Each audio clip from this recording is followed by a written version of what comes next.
The X-Zone Radio Show with Rob McConnell is largely an opinion talk show. All opinions, comments, or statements of fact expressed by Rob McConnell's guests are strictly their own and are not to be construed as those of the X-Zone Radio Show or endorsed in any manner by Rob McConnell, Relmar McConnell Media Company, the X-Zone Broadcast Network, its affiliated networks, stations, employees, or advertisers.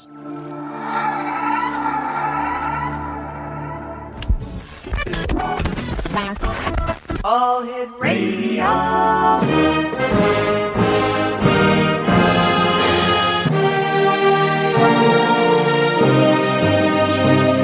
Welcome to the X-Zone, a place where fact is fiction and fiction is reality. Now, here's your host, Rob McConnell. And welcome to the X-Zone, everyone. My name is Rob McConnell, and we're coming to you live and around the world on the Talkstar Radio Network from our studios in Hamilton, Ontario, Canada. It is Friday, May the 28th, I believe. Are we at the 28th or the 29th today? I keep on forgetting which blooming day it is. 29th, thanks very much. It is Friday, May the 29th. And we're coming to you live and around the world from our studios in Hamilton, Ontario, Canada. If you'd like to give us a call, our toll-free number is 1-877-528-8255. That's toll-free throughout the U.S., Canada, Alaska, and Hawaii. On MSN Messenger, talkstarradio@hotmail.com. Our email address is xzone@talkstarradio.com. Our websites, www.xzoneradio.com and xzonetv.com. On tonight's show, I'm going to be speaking to Maureen Santora in hour number 2. She is the mother of a New York City firefighter who died on 9/11, and she has written 2 books, The Day the Towers Fell and My Son Christopher. Hour number 3, John Vasquez is going to join me to talk about an alien abduction incident at Fort Benning, Georgia. That's in hour number 3. Hour number 4, Robert Lee Camp will be joining us, and we're going to be talking about love. That's right. He's going to do your cards for love here on the X-Zone Nation. And all you'll have to do to get your cards read by Robert and find out all about your love life is dial 1-877-528-8255. However, in the first hour, I'm going to be playing the audio track to a very interesting DVD that has been out for a number of years now. I like playing this once a year because it raises questions into: did the United States of America actually go to the moon, land on the moon? Or was it all a big production like in the TV and film Capricorn 1? The DVD is entitled A Funny Thing Happened on the Way to the Moon, the Greatest Government Cover-Up of All Time. Surrounding the Earth, beginning at an altitude of 1,000 miles and extending an additional 25,000 miles, lie lethal bands of radium called the Van Allen radiation belts. Every manned space mission in history, including Mercury, Gemini, Soyuz, Skylab, and the Space Shuttle, has well been below this deadly radiation field, all except Apollo. Recently uncovered footage of the crew of Apollo 11 staging part of their mission proves that the astronauts never made it beyond Earth orbit. The goal was to fool the Soviet Union about U.S. strategic capability during the height of the Cold War.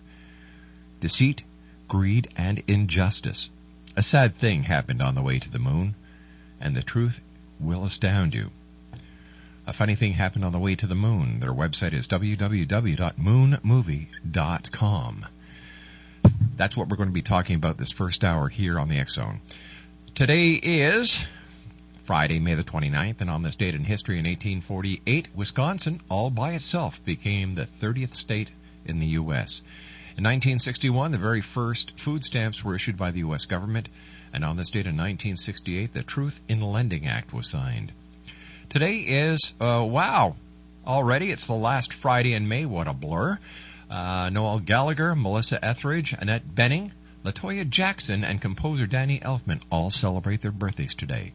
And to all the members of the X-Zone Nation celebrating their birthdays today, to you, from Alec at Master Control in Titusville, Florida, and myself, my wife, who's the executive producer of the show, our daughter Stephanie, who is our segment producer, and all the millions of X-Zone Nation listeners around the world, a very happy birthday to you. It is Friday night. I hope everyone has a super safe weekend. And when we come back from this 2-minute commercial break, we are going right to a funny thing happened on the way to the moon, the greatest cover-up of all time. My name's Rob McConnell, and this is the X Zone, a place where people dare to believe and dare to be heard on the Talkstar Radio Network. Don't go away. We'll be back in 2 minutes.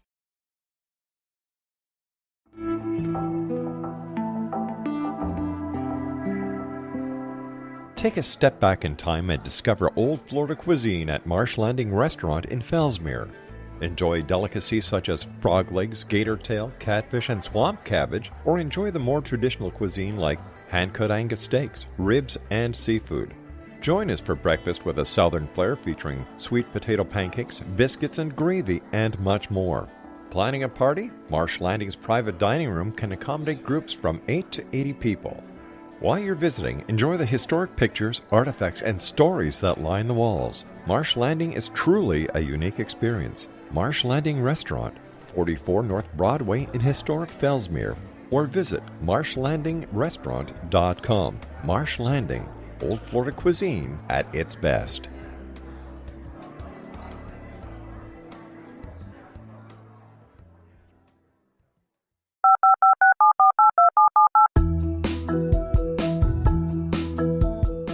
Did you know that when you're on the road with limited data or Wi-Fi, you can still listen to the X Zone radio show with Rob McConnell, The Science of Magic with Gwilda Wiyaka, X-1, Dimension X, Space Patrol, and every minute of the X Zone broadcast network by calling 213-401-0080, courtesy of Audio Now.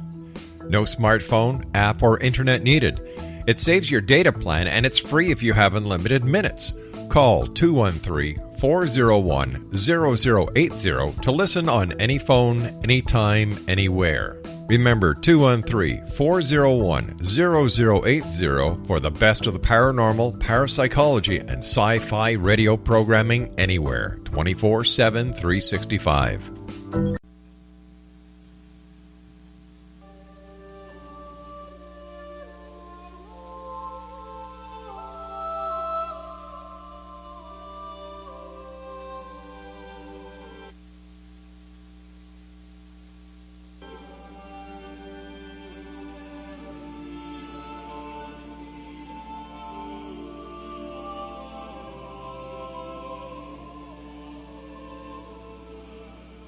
Since the beginning of recorded history, the human race has been at war. First with members of their own family, then their fellow countrymen, and finally nations at large. Yet perhaps the starting ground for all these conflicts lays somewhere deeper, within the very character of the human condition, in the dark, untouchable crevices of the human heart. It is said that the first iniquity of free will began even before the maiden pilgrimage from the embryo, preceding the very creation of the earth itself, in the forelife of souls in the heavenly realms. The dawn of warfare, some believe, was initiated by a fallen angel, whose trespass against God was pride. In ancient Babylonia, in an age so long ago that the exact millennium remains in question, the Tower of Babel began construction. It was to be the single greatest achievement of the human race. A tower so tall that its summit would reach the heavens, and by it prove to the world that their race was superior. It would be God's irony that it would never be finished. Time passed, nations fell, a machine age emerged, and once again the ingenuity of the species which held dominion over all others unveiled what was the most monumental accomplishment ever imagined, the largest machine yet constructed. An automation so mammoth and so revered, even before its first demonstration, that its only befitting name was Titanic. On April 10th, 1912, it set sail. It was boasted to be the ship that God himself could not sink. It would be God's irony that the very element that was meant to keep it afloat would cause it to sink. Water, frozen water, in the form of an iceberg. Not even one voyage did it complete. And then the next age embarked into the annals of human history, perhaps the last age, the space age. Competition for victor was unparalleled. Powerful nations spent billions in unabashed rivalry to outdo the other. The Soviet Union launched the first orbiting satellite, the first animal, the first man. They had logged 500% more hours in space than the United States. And in June of 1969, they launched an unmanned probe to the moon to retrieve the first soil sample from another world, just 1 month before Apollo 11. That's how close the race was. Had their unmanned probe not crash-landed into the lunar surface, the first moon rock brought back to Earth would have been by the Soviet Union. Richard Nixon, president at the time, had this to say about the latest work of the human hand. It is the greatest week since creation, the greatest event since the laying of the foundation of the seas, since the origin of the universe itself, since the design and formation of the delicate human eye through which all these things are perceived, was a flying machine with its 2 passengers landing on its closest celestial neighbor and returning from where it came. Perhaps again God's irony lies somewhere within this great boast of humankind. The building of the tallest tower for the sole purpose of standing out among the races was never finished. The machine that was so great that it was said to be untouchable by even God never completed its first voyage. And finally, the crowning achievement of humankind, the greatest boast of the species, the event in human history most associated with pride in our own accomplishments, landing on the moon. 20 years later, and years behind schedule, the same space program couldn't put into Earth orbit a telescope with a lens that focused. And yet 2 decades earlier, a mission 100 times more complicated worked on its first occasion.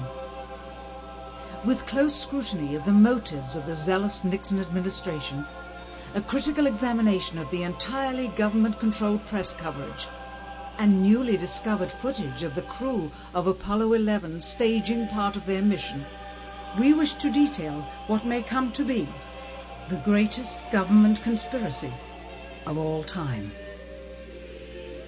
A funny thing happened on the way to the moon.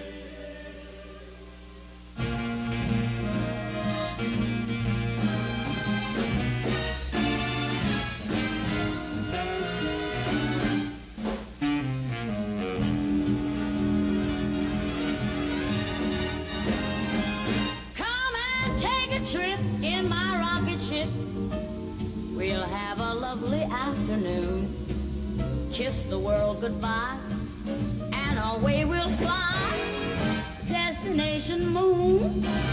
We'll travel fast as a light till we're out of sight. The Earth will be like a toy balloon. Oh, what a thrill you'll get riding on my jet. A destination moon. Oh, we'll go up, up, up, up. Straight to the moon we two. The starry blue. I'll be out of this world with you. So away we'll steal in my space mobile, a supersonic, a honeymoon. Leave your cares below, pull the switch, let's go. A destination moon.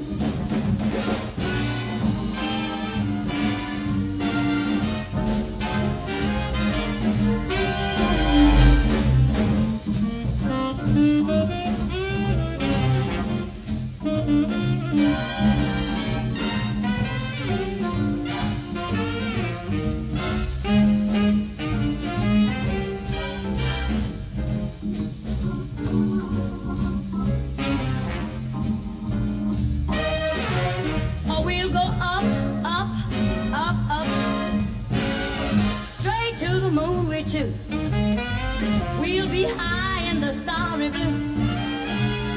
I'll be out of this world with you. So away we'll steal in my jet mobile, a supersonic, a honeymoon. Leave your cares below, pull that switch, let's go. Destination. We're flying high up in the sky. Destination.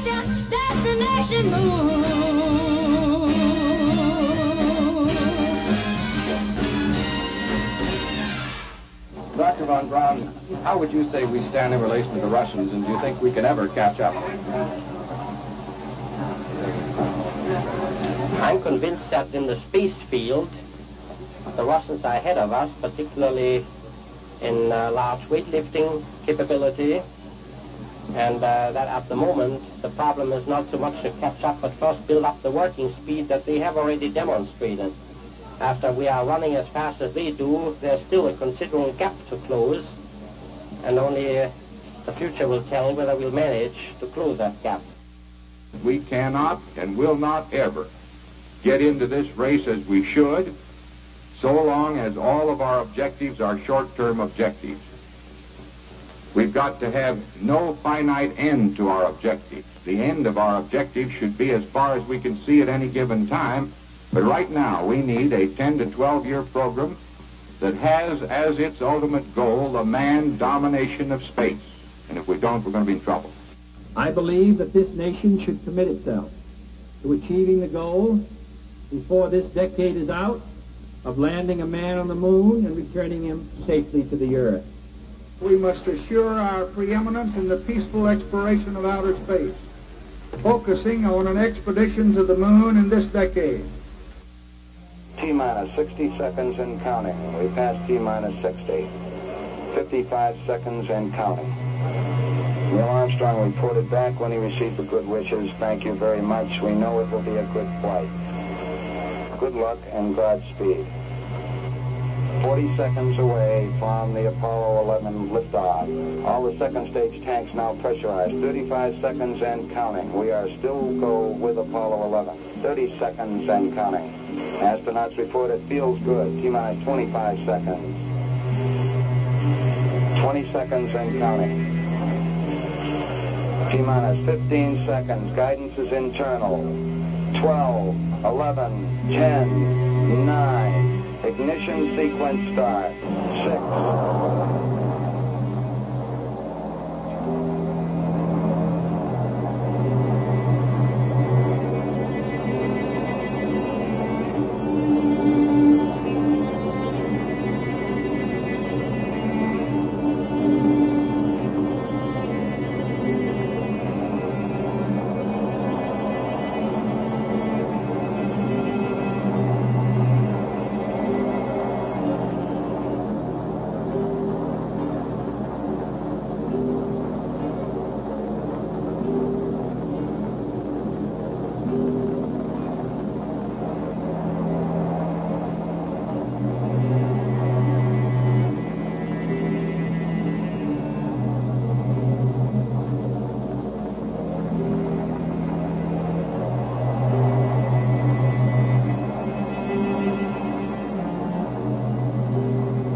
Unbeknownst to the citizenry, high above the earth, beginning at an altitude of 1,000 miles and extending an additional 25,000 miles, lay lethal bands of radiation called the Van Allen radiation belts.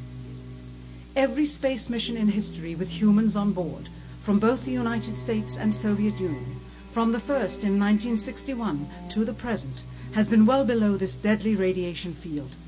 Mercury, Gemini, Soyuz, Skylab, the Space Shuttle, all maintained altitudes well below 1,000 miles. All except Apollo.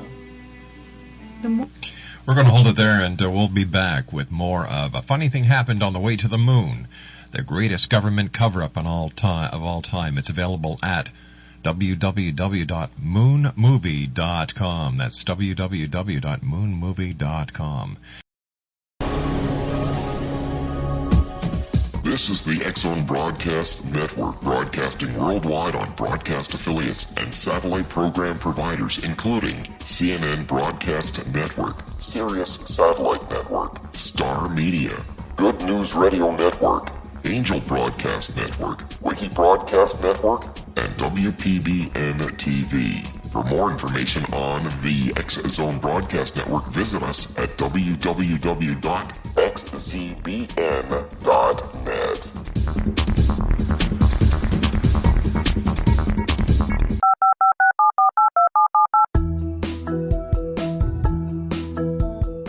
Did you know that when you're on the road with limited data or Wi-Fi, you can still listen to the X-Zone Radio Show with Rob McConnell, The Science of Magic with Gwilda Wiyaka, X-1, Dimension X, Space Patrol, and every minute of the X-Zone Broadcast Network by calling 213-401-0080, courtesy of Audio Now.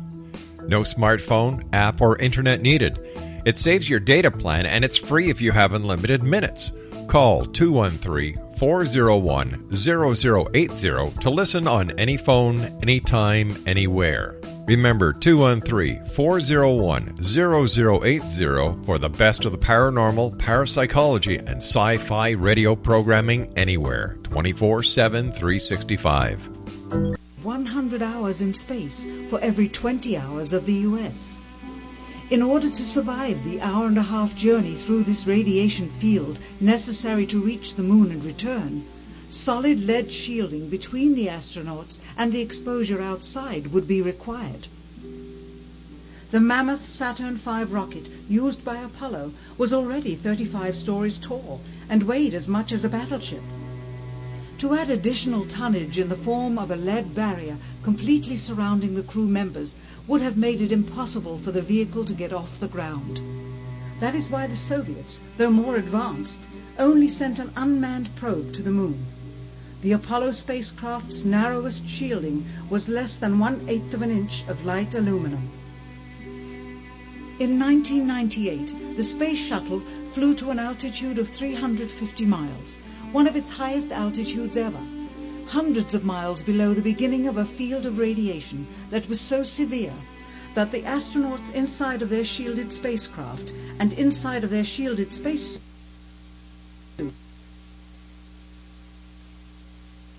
saw flashes of light with their eyes shut that they described as shooting stars, due to radiation penetrating first the shuttle's shielding, then their spacesuit shielding, then their skulls, and finally the retinas of their closed eyes. As a result, CNN issued the following report noting NASA's unpredicted surprise. The radiation belt surrounding Earth may be more dangerous for spacewalking astronauts than previously believed. Scientists say the phenomena known as the Van Allen belts can spawn killer electrons when the Earth's magnetic field changes. These electrons that are being studied could have an important effect not only on satellites, which has happened in the past, but could also affect the astronauts by creating large doses of radiation that could influence their health. The electrons can penetrate through various materials, including spacesuits, and can pass through, in fact, the walls of the space station, and can create high charges deep inside of these objects. President Kennedy, a man of political, not scientific background, set the irrevocable goal of landing a man on the moon by the end of the 1960s, just days after America's first astronaut had spent a mere 16 minutes in space, not even achieving a single orbit around the Earth. We choose to go to the moon in this decade and do the other thing, not because they are easy, but because they are hard. We take an additional risk by making it in full view of the world. But as shown by the feat of astronaut Shepard, this very risk enhances our stature when we are successful. The technology necessary to launch the massive Saturn V rocket and an intercontinental ballistic missile is 95% similar. When the Soviet Union launched mankind's first satellite, Sputnik, in 1957, there was grave concern that they had mastered space ahead of the United States and might use this advantage to launch a first nuclear strike from an orbit high above North America. when they also put the first animal in space, then the first man in space, then achieved the first spacewalk, the first crew of 3, and the first ever of 2 simultaneously orbiting spacecrafts, concern turned to fear and then horror as America watched their communist enemy achieve all these firsts with no hope in sight of ever catching up. President, a member of Congress said today that he was tired of seeing the United States second to Russia in the space field. I suppose he speaks for a lot of others. What is the prospect that we will catch up with Russia and perhaps surpass Russia in this field? However tired anybody may be, and no one is more tired than I am, it is a fact that it's going to take some time, and I think we have to recognize it. They secured these large boosters, which have led to their being first in Sputnik and led to their first putting their man in space. We are, I hope, going to be able to carry out our efforts with due regard to the problem of the life of the man involved this year. But we are behind. If it was impossible to better the Soviets in the space race, which was really a race of technological armaments, what could be done? How could America offset the threat of superior weaponry? Throughout the history of rivalry and war, astute generals of lesser armies than their counterparts have used deceit and misinformation as a method to achieve victory. In World War II, for example, columns of inflatable tanks were placed at locations afar from Normandy to draw German forces away from the real location of invasion. The Star Wars missile defense program rigged tests to make it seem more advanced than it really was. That's the conclusion of the General Accounting Office. The aim was to fool the Soviet Union about U.S. military readiness during the Cold War.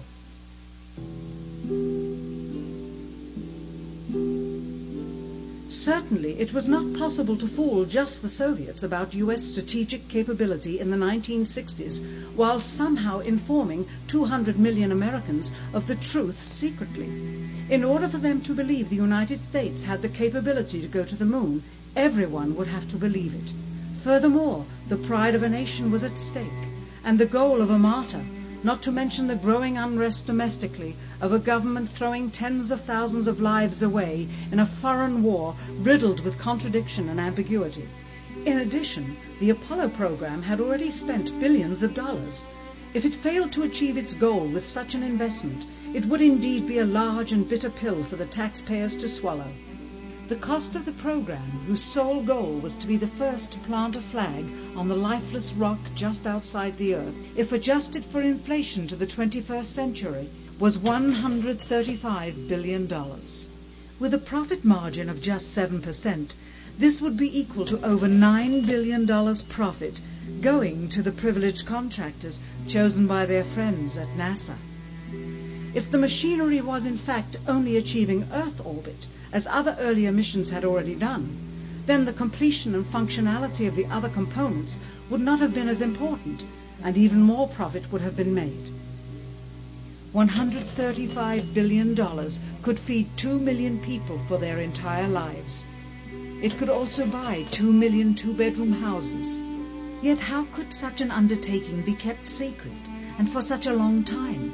To the latter, one needs only to remember that an unsolved riddle 6 years older, the assassination of President Kennedy, still daunts the minds of the vast majority of Americans.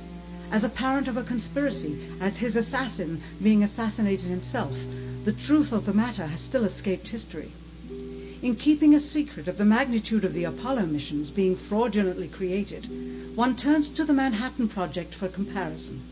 Surreptitiously building the first nuclear bomb during the early to mid-1940s involved 129,500 people over a 3-year period. Yet the secret did not get out. A quarter century later, the art and technology of espionage inevitably improved, narrowing dramatically the number of players in the know of a large clandestine operation. Just 1 year before the first mission to the moon, NASA launched the Tetra satellite, specifically designed to simulate flight data coming from the moon, so that the ground crews could rehearse the landing, much as the astronauts did in their own simulations. Had it not supposedly fallen back to Earth, all that would have been needed during the actual flight would be a repeat of one of these computer programs, with a few original variations, transmitted to the satellite for rebroadcast to Houston. Scores of computers and their deceived operators on the ground would then receive prearranged information, including the alleged location, altitude, and fuel consumption of the spacecraft, as if it were descending to the moon's surface. If the Soviets tried to find the actual location of an Apollo crew in the hundreds of thousands of miles surrounding the Earth and the Moon, it would be tantamount to trying to find a rowboat in the Atlantic Ocean. The fact that the Apollo program was so departmentalized, with various construction and test sites around the country, meant that only a few people saw the whole picture. And for the first time ever, there was no independent press coverage of such an historical event. Whatever pictures and sound were distributed to the public were strictly controlled and previewed by the federal government. They were then disseminated unchecked until this hour. For who would realize that the unthinkable was not only possible, but absolutely true?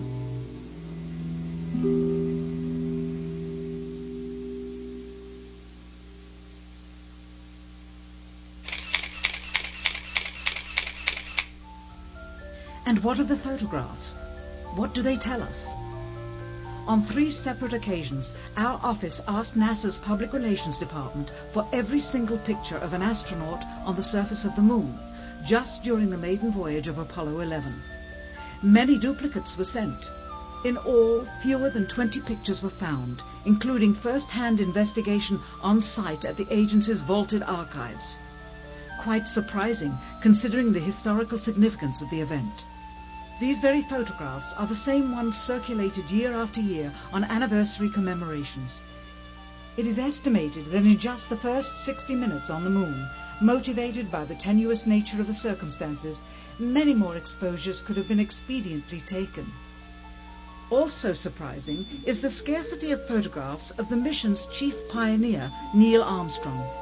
The greatest achievement in human history, and of the man whose first step echoed around the world, dawning a new age of scientific enlightenment, there is only one full-body picture of him on the Moon, besides this ghostly reflection.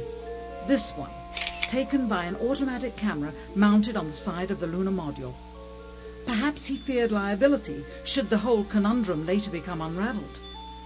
Perhaps he has forgotten that he had attested to the authenticity of the event with his signature on this plaque engraved by the federal government. In fact, in the more than 30 years since the event, aside from NASA's initial press conference and the occasional brief anniversary remarks where few questions were permitted, he has never given one on-camera interview to anyone, ever. From an analytical standpoint, photographic anomalies have to be sought out with an understanding of lighting and shadows. The most straightforward is simple. When objects are lit solely by the sun, as all the scenes on the Moon were said to be, after all, lighting equipment was not only impractical, it was unnecessary in bright sunlight, then all shadows, regardless of the landscape, will run parallel with one another and never intersect, as shown by this example. In these seldom-seen photographs, obtained from a rarely used auxiliary NASA archival site, it is clear that these scenes were lit with artificial light. These shadows, which are cast at different angles, are evidence that a second light source is being used. In addition, the sun would not cause an isolated hotspot like this, only an artificial light would. Again, intersecting shadows and another hotspot. And again. And again. It is simply impossible for this picture to have been taken with sunlight on the Moon. Here, the shadows are shown to be as black as pitch. And yet here, completely in a shadow, the astronaut is lit up like a Christmas tree. How can this be? Or this, on the shadow side of the lunar module. In this magnification of an Apollo photograph, a rock, very likely a papier-mâché prop because of the crease here, is categorized with the letter C. In later releases of the same picture, the letter is gone, probably airbrushed out. Here a crosshair, which was burned directly into the image from the film plate, and thus should always appear on top of the objects in the photograph, appears behind the object in this scene, clearly revealing a composite of two pictures into one. Someone apparently forgot to create a burn crater underneath the lunar module's 10,000-pound thrust engine, despite the fact that during ground tests there was a real concern for the vehicle falling into the hole the engine created as it descended. Here is a Norman Rockwell depiction drawn just 2 years earlier based on the latest specifications and scientific data. In these enlargements, it looks as though the lunar module was simply placed there, not even one speck of moon dust on the landing pod. As a result, all subsequent flights had to have the same discrepancy, which was explained away by the effect of no atmosphere. And what about stars? On the moon, with no atmosphere, they must have been quite a sight to behold. Yet there is seldom any mention of them, if ever, by any of the astronauts on any of the missions. Undoubtedly, creating a mural with all the constellations properly placed in the sky would have been virtually impossible to create accurately, much less realistically. A competent amateur astronomer would have been able to call attention to the slightest error in measurement. The answer? Not to talk about the stars. Ever. In their post-flight press conference, it was the only question to which Neil Armstrong responded with an absence of memory. When you looked up at the sky, could you actually see the stars and the solar corona in spite of the glare? We were never able to see stars from the lunar surface or on the daylight side of the moon by eye without looking through the optics. I don't recall during the period of time that we were photographing the solar corona what stars we could see. I don't remember seeing any. And I'm going to hold it right there. We'll be back to A Funny Thing Happened on the Way to the Moon, the greatest government cover-up of all time, on the other side of this break. To get your copy of A Funny Thing Happened on the Way to the Moon, the greatest government cover-up of all time, www.moonmovie.com. That's moonmovie.com. My name's Rob McConnell. This is the X-Zone, live and around the world, right here on the Talkstar Radio Network. This is the X-Zone Broadcast Network, broadcasting worldwide on broadcast affiliates and satellite program providers, including CNN Broadcast Network, Sirius Satellite Network, Star Media, Good News Radio Network, Angel Broadcast Network, Wiki Broadcast Network, and WPBN TV. For more information on the X-Zone Broadcast Network, visit us at www.xzbn.net.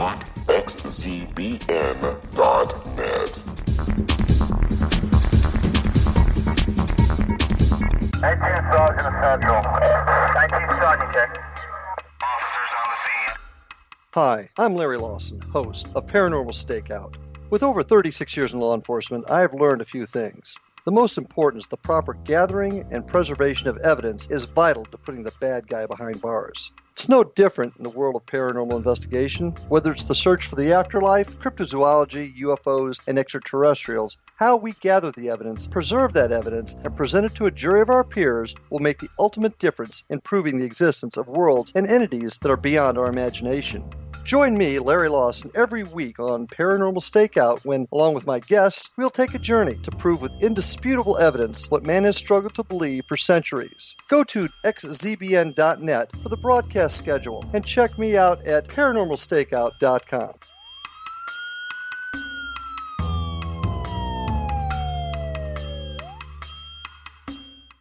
Later, though, Michael Collins would remember seeing the elusive stars and wrote about them in Expeditions to the Moon. It seems his memory improved the older he got. Why don't stars appear in any of the photographs? Simply because the proper, mostly closed exposure setting for the camera's iris, set that way to compensate for the bright sunlight on the moon's surface, completely diminished the faintness of relatively distant specks of diminutive light. This answer is true. It does not, however, explain why they never took any pictures of the stars by themselves, with an exposure setting perfect for them. While they took 3 automobiles to the moon, they never took a photographic telescope. Had they done so, they would have been able to see farther into the universe than had ever before been realized. If they had taken a telescope and were not actually on the moon, they would have had to concoct undiscovered galaxies that might one day prove to be non-existent. The cost of the 3 moon rovers in 21st century currency? Nearly $60 million each. Though they had fewer parts than a Jeep, where was all this money going? Then there's the flag, blowing in the wind, at least twice, on the atmosphereless moon. We can only guess that most of the missions were staged inside for fear of possible aerial or satellite reconnaissance from an unfriendly nation. The backpacks, designed for 1/6 gravity, must have had the cooling systems removed to allow for movement without falling over. With very near and hot studio lighting, that left one hot astronaut inside. Assuming that it was the astronauts inside, after all, their faces were always covered. The necessary mammoth amounts of air conditioning were probably responsible for the air current. Here the editor cuts to a still shot of the flag, just as the effect becomes noticeable. Here it is unchecked. This rare clip, attained decades ago, was never re-released with the inevitable increase in experience and scrutiny. To demonstrate 1/6 gravity, a bouncy, floaty feel to the astronauts' movements would be similarly achieved with relative simplicity. Slow motion. You are viewing the scenes as they aired more than 30 years ago. Now let's look at them with the speed doubled. It becomes discernible that they are, in fact, in Earth's gravity, and are no more leaving the ground than they would on Earth. It is clear from these rarely seen color television pictures that the crew of Apollo 11 brought a high-resolution color video camera with them on their mission, yet the only pictures broadcast live from the moon's surface were these from a low-definition black and white camera. In fact, the networks complained because in addition to this, they were forced to shoot the images, second generation, off of a projection TV of the technology of 30 years ago, and were not even allowed to take... There we go. A funny thing happened on the way to the moon, the greatest government cover-up of all time. To get your full-length copy of this DVD that makes one think, and the photographs and the photography and the film in this DVD are just incredible. To get your copy of A Funny Thing Happened on the Way to the Moon, the greatest government cover-up of all time, go to www.moonmovie.com. That's www.moonmovie.com. Bart SIBREL, the producer and the creator of this movie, has been on the show a number of times. And you know what? I've seen this movie at least 40 times, and each time I see it, it raises more questions about the validity of the lunar missions. Next week, we're going to be doing a complete hour on, is it possible that the United States of America has perpetrated one of the greatest hoaxes of all times, claiming to have put man on the moon? My name is Rob McConnell. This is the X-Zone. When we come back from the news on the other side, at 6.5 minutes past, Maureen Santora is going to be joining us. She's the author of The Day the Towers Fell, mother of a New York firefighter who died on 9/11. I'll be back on the other side as we continue right here on Talk.